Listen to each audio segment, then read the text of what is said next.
फिलिस्तीनी आतंकी संगठन हमास ने जिस तरह से इजराइल पर अचानक हमला किया, उससे पूरी दुनिया चौंक गई है।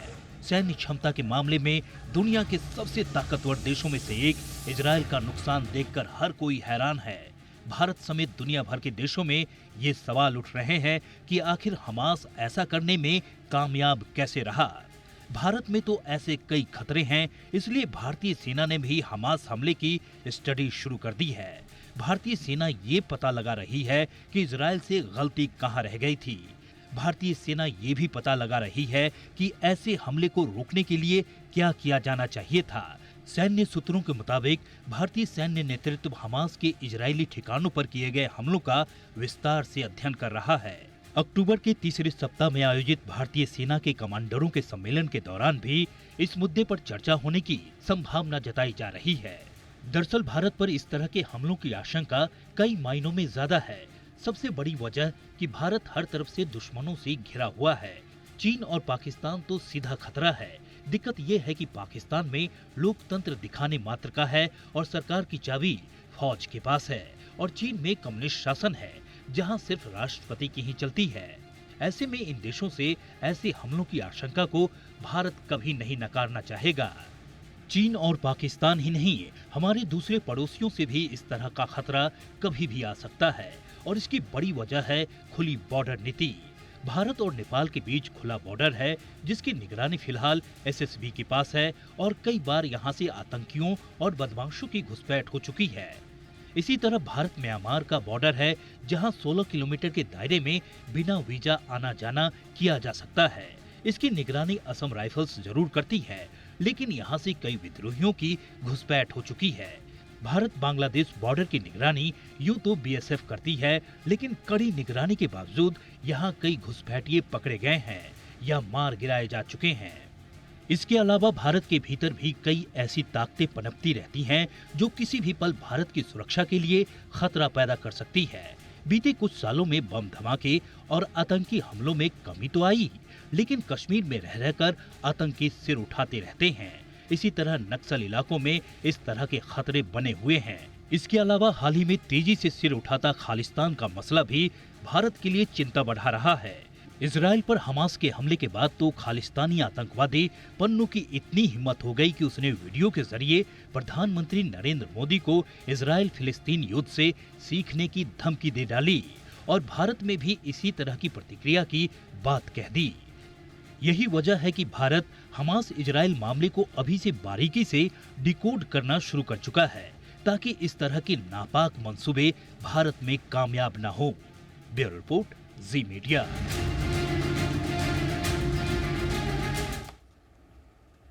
तो हमास का हमला भारत के लिए क्या सबक, इस पर करते हैं चर्चा की शुरुआत। बहुत ही खास मेहमानों का पैनल इस वक्त हमारे साथ जुड़ चुका है। आइए स्वागत कीजिए हमारे तीनों मेहमानों का। हमारे साथ जुड़ रहे हैं rear admiral retired OPS Rana sir, जो कि जाने माने रक्षा विशेषज्ञ हैं। Admiral Rana, good evening sir, बहुत बहुत स्वागत है आपका। हमारे साथ हैं major general retired Sanjay Meston sir, जाने माने रक्षा विशेषज्ञ हैं। General Meston, good evening sir, बहुत बहुत स्वागत है आपका। और हमारे साथ हैं देश के जाने माने रक्षा विशेषज्ञ और इंडिया फाउंडेशन के डायरेक्टर आलोक बंसल सर। बंसल सर, आपका भी बहुत बहुत स्वागत है हमारी इस चर्चा में। जनरल मेस्टन सर, मैं आपसे चर्चा की शुरुआत करना चाहूंगा, और हमास का ये जो पूरा टूल किट है, इसको एनालाइज करना, इसको समझना और इस पर बारीकी से अध्ययन करके आगे बढ़ना इंडियन आर्मी के लिए किस किस लिहाज से महत्वपूर्ण है सर?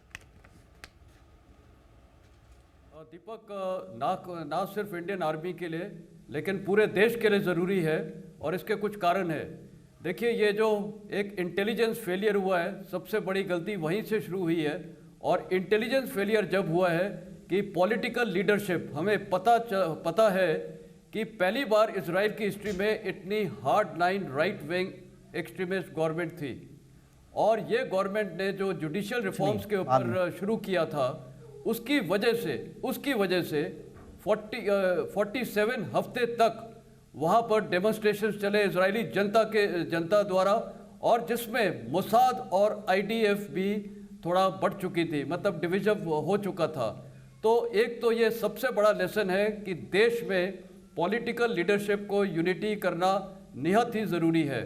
दूसरा, इंटेलिजेंस, यहाँ पर मोसाद मैं इसी लिहाज से कंपेयर करता हूँ। और मोसाद के साथ CIA, ये दो सबसे ताकतवर एजेंसीज हैं जिनका इलेक्ट्रॉनिक इंटेलिजेंस से ह्यूमन इंटेलिजेंस बहुत बढ़िया रहा है हिस्टोरिकली, लेकिन यहाँ दोनों चूक गए हैं। और इसीलिए भारतीय सेना के लिए सबसे बड़ी ज़रूरी चीज़ है, और हमारे रॉ IB के लिए भी सबसे बड़ी ज़रूरी चीज़ है मिलिट्री इंटेलिजेंस DIA, कि हमारी इंटेलिजेंस कोऑपरेशन और कोऑर्डिनेशन बहुत अच्छी होनी चाहिए, और ख़ासकर इलेक्ट्रॉनिक इंटेलिजेंस के अलावा ह्यूमन इंटेलिजेंस पे बहुत फोकस होना चाहिए। इजराइल ने ह्यूमन इंटेलिजेंस शायद निगलेक्ट कर दी थी। आप उदाहरण के तौर पे देखिए, अल जवाहिरी को अफ़गानिस्तान में मारा गया अमेरिका द्वारा, ड्रोन से अटैक किया गया था, लेकिन उसमें सबसे बड़ी अहमियत की बात यह है कि जो पिन पॉइंटेड एक्यूरेसी है, हमें पता था कि वो रोज़ अपनी बैल्कनी में आता है, लेकिन उस समय जिस दिन वो बैल्कनी में आया, ह्यूमन इंटेलिजेंस ने किसी ने कन्वे किया होगा, वो बैल्कनी में आ गया और तुरंत मिसाइल लॉन्च किया गया। तो ये ह्यूमन इंटेलिजेंस की इतनी वैल्यू है। और बिल्कुल सर, ये इंटेलिजेंस के अलग अलग आयाम हैं, एक पॉइंट की आवश्यकता है, और बहुत बड़े बड़े सबक हमें ये हमास का टूल किट दे रहा है।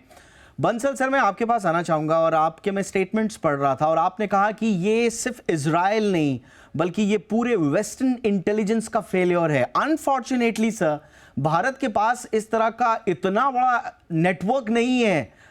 हमें अपने नेटवर्क पर ही भरोसा करना पड़ेगा, और वो शायद सीमित है। कितना बड़ा सबक है सर भारत के लिए हमास का ये टूल किट? देखिए, पहली चीज तो जैसा जनरल मैस्टन ने कहा, ह्यूमन इंटेलिजेंस के महत्व को कम आंकना नहीं चाहिए, क्योंकि पिछले कुछ दशकों से ऐसी स्थिति बन गई है कि लोगों को लगता है कि जो तकनीकी इंटेलिजेंस है वो ही काफी है, और ह्यूमन इंटेलिजेंस को लोग जो है कम आंकने लगे थे। तो वो नहीं होना चाहिए, ये तो हमको बिल्कुल साफ रूप से दिख रहा है, क्योंकि आपने देखा कि हमास जो है इसके रिहर्सल्स कर रहा था इस अटैक के, और 10 दिन पहले इजिप्ट ने इजराइल को बताया भी कि इस तरीके का हमला हो सकता है। उसके बावजूद ह्यूमन इंटेलिजेंस के अभाव में उनका जो इंटरप्रिटेशन था वो बिल्कुल ठीक नहीं था। उनको लग रहा था कि ये सिर्फ ट्रायल सिर्फ इसलिए है कि इसको कतार से और ज्यादा एड मिल जाए, तो ये इंटरप्रिटेशन गलत है। दूसरी एक जो महत्वपूर्ण चीज है जो हमें सीखनी है, और बहुत महत्वपूर्ण चीज है, कि इस हमले में हमास ने समुद्र, वायु और थल तीनों तरफ से हमले किए। इजराइल के अंदर पिछले 50 सालों में इस तरीके का कोई हमला नहीं हुआ, और जब भी मैं इजराइल गया तो मुझे लगा कि वो एक सुरक्षा राष्ट्र होने के बावजूद वहां के लोगों को इस बात का कॉन्फिडेंस था कि इस तरीके का हमला नहीं हो सकता। आतंकवादी घटनाएं हो सकती हैं छुटपुट इधर उधर, पर कोई हमला या इन्वेजन इस तरीके का नहीं। तो इतना बड़ा हमला हुआ, तो इससे इनके इजराइल के पास बड़े सोफिस्टिकेटेड वेपन सिस्टम थे, आयरन डोम था एयर डिफेंस के लिए, बड़े सोफिस्टिकेटेड वेपनरी है, लेकिन उसके बावजूद आयरन डोम को भी इन्होंने ओवरवेल्म कर दिया। 5000 रॉकेट फायर किए गए। तो ये जो पिन पॉइंट एक्यूरेसी वाले एयर डिफेंस सिस्टम थे, जो लिमिटेड डिफेंस दे सकते थे, उनको भी ओवरवेल्म कर दिया गया। तो यहां पे एक और चीज महत्वपूर्ण है कि इंसान आज भी संख्याएं जो है मैटर करती हैं, चाहे आप ट्रुप्स की संख्या लें या जो लो एंड वेपन्स हो उसकी भी संख्या मैटर करती है। क्योंकि पिछले कुछ समय से कई राष्ट्रों में यह कोशिश की जा रही है कि सेना का साइज कम किया जाए और तकनीकी रूप से उसको उन्नत किया जाए। भारत के साथ एक बहुत बड़ी एडवांटेज है कि हमारी सेना आज भी एक बहुत बड़ी सेना है, और ये सेना जो है इंसर्जेंसी से डील करती रहती है, तो हम इस तरीके की घटनाओं से डील कर सकते हैं। तीसरा एक और जो चीज हमने देखा कि एक कट्टरपंथी संगठन था हमास का जो कब्जा हुआ गाजा में, उसके लिए काफी हद तक इजराइल भी उत्तरदायी था। इजराइल नहीं चाहता था कि पैलेस्टीनियन अथॉरिटी का प्रभुत्व दोनों वेस्ट बैंक और गाजा में रहे, और उसके अंतर्गत उसे शायद कैंप डेविड की कई शर्तें माननी पड़ती। इसलिए उन्होंने इस तरीके के हालात पैदा कर दिए कि हमास गाजा के ऊपर आधिपत्य जमा सके। लेकिन हमास एक आतंकवादी संगठन, एक कट्टरपंथी विचारधारा के साथ जुड़ा हुआ है, और ऐसे वैचारिक संगठन जो है इनकी विचारधारा बदलती नहीं है। अगर आप, हो सकता है थोड़े समय के लिए वो आपके साथी बन जाए, दोस्त बन जाए, लेकिन उनकी जो अल्टीमेट विचारधारा है वो आपके खिलाफ जाएगी। और ये हमारे लिए बहुत महत्वपूर्ण है, क्योंकि आज अफगानिस्तान में तालिबान है, एक ऐसा संगठन जिससे आज हम शायद हाथ जोड़ मिला रहे हैं, या उसको हम एक्सेप्ट कर रहे हैं। मैं आऊंगा सर इस पे, मैं थोड़ा सा अलग से इस पर आऊंगा, क्योंकि आप बार बार तालिबान के थ्रेट को भी रियल कहते रहे हैं, इस पर भी मैं आऊंगा। लेकिन इस वर्ल्ड वॉर 2 के दौरान याद आती है मैग्नेट लाइन, जो फ्रांस सोच रहा था कि बिल्कुल उसको सुरक्षित कर देगी, और ठीक यही हुआ। इजराइल ने सोचा कि उसकी एक ऐसी फेंस है जो उसको इनविंसिबल बना देगी, लेकिन इस हमास के हमले ने बहुत कुछ अवधारणाएं बदल दी।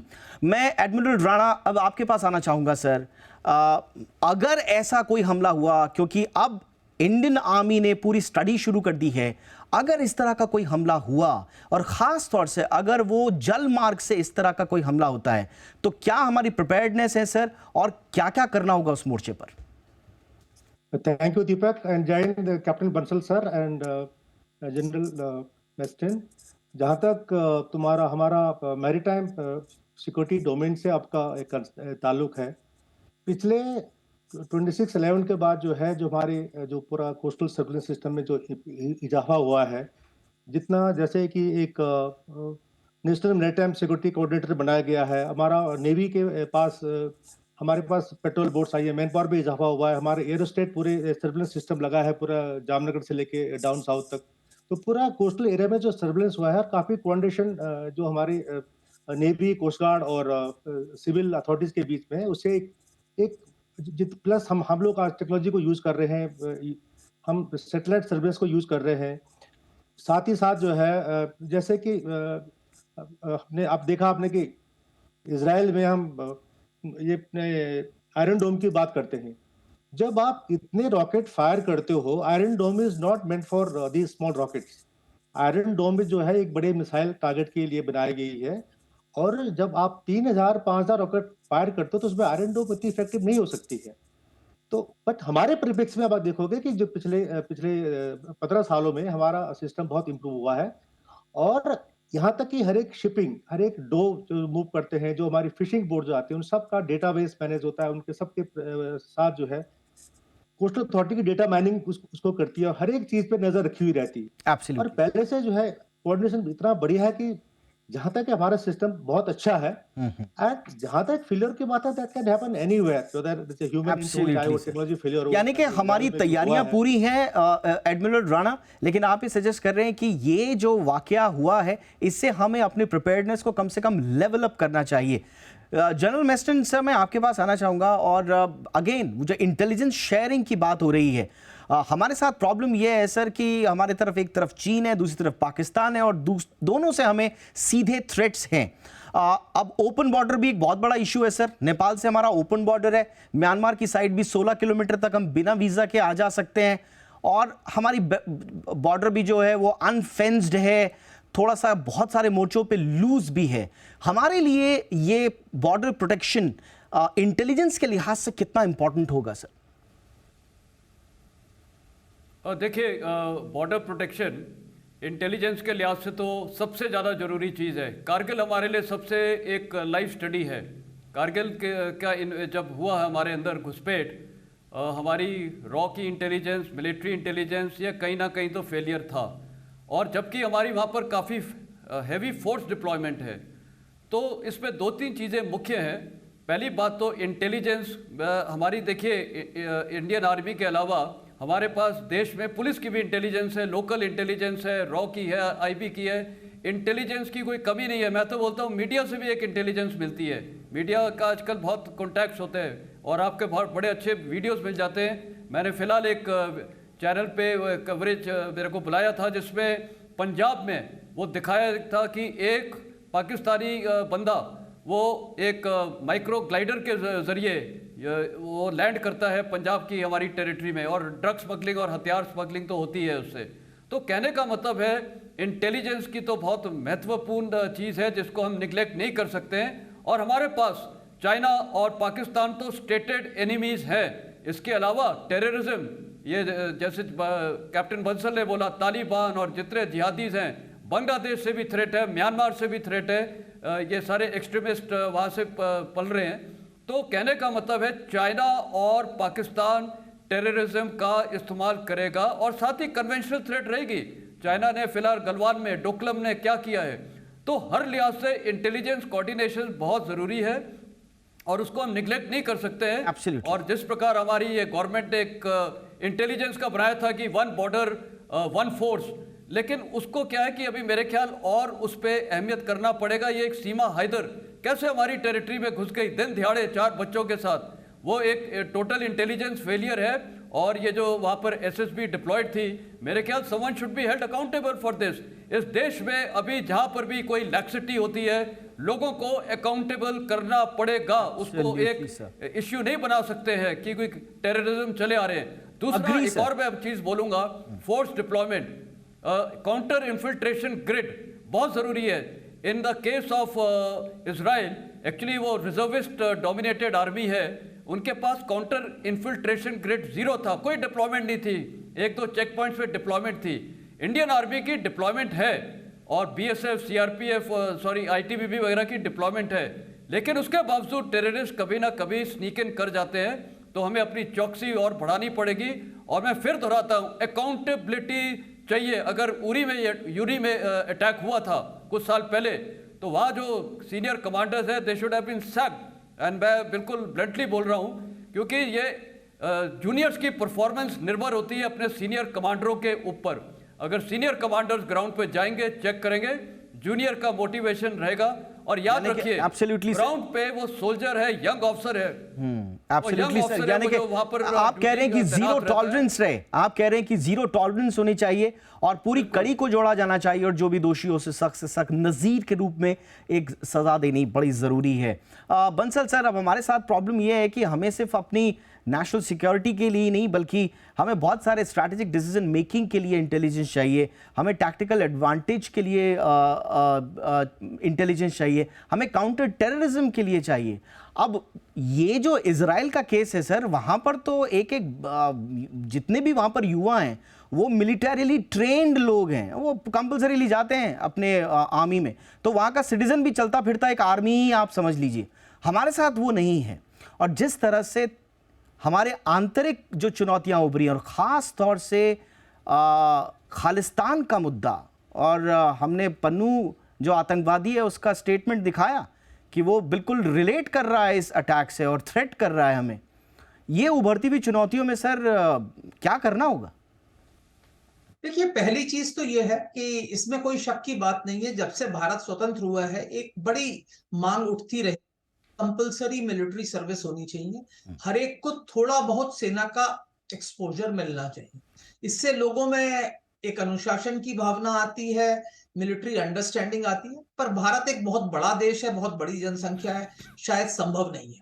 और इसीलिए जो नेक्स्ट बेस्ट चीज है वो अग्निवीर, ये जो स्कीम आई है, ये एक बहुत बड़ा कदम है इस तरफ, क्योंकि इसमें एक बड़ी संख्या ऐसे लोगों की होगी जिनके पास मिलिट्री एक्सपोजर होगा। तो अब धीरे धीरे भारत में भी ऐसे लोगों की संख्या बढ़ेगी। हमारे यहाँ समस्याएं क्या है कि प्रोलिफरेशन बहुत ज्यादा हुआ है। हमारे यहाँ हर बॉर्डर के लिए नई फोर्स बना दी गई है, कहीं बीएसएफ है, कहीं एसएसबी है, कहीं आईटीबीपी है, कहीं असम राइफल्स है। ये फोर्सेस क्यों बनाई गई हैं? जिससे कि एक एक आईपीएस ऑफिसर डीजीपी रैंक का बना दिया जाए, बैठा दिया जाए। क्या इनकी आवश्यकता है? इनके आपस में जो समन्वय है उसमें समस्याएं हैं। तो ये सब चीजें सोचनी है, क्योंकि हमारी जो बॉर्डर गार्डिंग है उसमें जरूर समस्याएं हैं। पर मैं ये बात नहीं मानता कि खुला बॉर्डर नहीं होना चाहिए। नेपाल और हमारे जिस तरीके के रिश्ते संबंध हैं उसके लिए खुला बॉर्डर ठीक है। म्यांमार बॉर्डर में भी जो 16 किलोमीटर आने जाने की बात है वो उपयुक्त है, क्योंकि वहां की जो जनता है जो मोरे के आसपास रहती है या बॉर्डर में रहती है, उनके सीमा के उस पार रिश्ते हैं, संबंध हैं और सदियों पुराने हैं, वो चलेंगे। लेकिन हमें चौकसी रखनी है। Eternal vigilance is the cost of liberty, जो किसी ने कहा है। और ये चौकसी सिर्फ एजेंसीज या सेना या पुलिस की जिम्मेदारी नहीं है, ये हर नागरिक की जिम्मेदारी है। इसमें कोई शक की बात नहीं होनी चाहिए। एब्सोल्युटली। और हमें हमेशा ये समझना चाहिए कि ये जो वैचारिक रूप से संगठित संगठन होते हैं या जो आतंकवादी संगठन होते हैं, ये बड़े खतरनाक होते हैं, क्योंकि एक विचारधारा से जुड़े होते हैं। और ये बिल्कुल ये मौके की तलाश में होते हैं। हमास का टूलकिट एक और चीज बता रहा है कि पिछले 4 साल से जो इंटरनल पॉलिटिक्स थी, वहां पर 4 बार सरकार जो है वो बदल गई और आंतरिक उथल पुथल चलती रही। और इस वक्त तो वहां पर जो जुडिशरी और गवर्नमेंट है उनके बीच में एक तरह से टसल चल रहा था, और इसी कमजोरी को ढूंढा हमास ने। तो हमें यह भी ध्यान रखना है कि बतौर भारतीय हम बंटे ना, एक मत रहें, डिफरेंसेस जरूर आए, लेकिन वो ये ना आए कि वो लगे कि किसी देश की कमजोरी के रूप में। Admiral Rana sir, closing remark from your side sir. अभी हमको क्या करना है? हमारी प्रिपेयर्डनेस, अलर्टनेस तो हमें बढ़ाना ही होगा, लेकिन what extra needs to be done? मेरे विचार में जो कैप्टन बंसल ने कहा है, हमको कंपल्सरी मिलिट्री सर्विस होना बहुत जरूरी है। हो सकता है कि हमारे इतने बड़े देश में इतने लोगों को अकोमोडेट कर पाना मुश्किल है, लेकिन मैं इसका एक और दूसरा तरीका हो सकता है कि जैसे मैं एक एग्जांपल दे सकता हूँ कि जब 62 चाइना वॉर हुआ था, उसके बाद एसएसबी ने हमारे गढ़वाल में हर एक गांव वासियों को कंपल्सरी राइफल चलाना सिखाया था।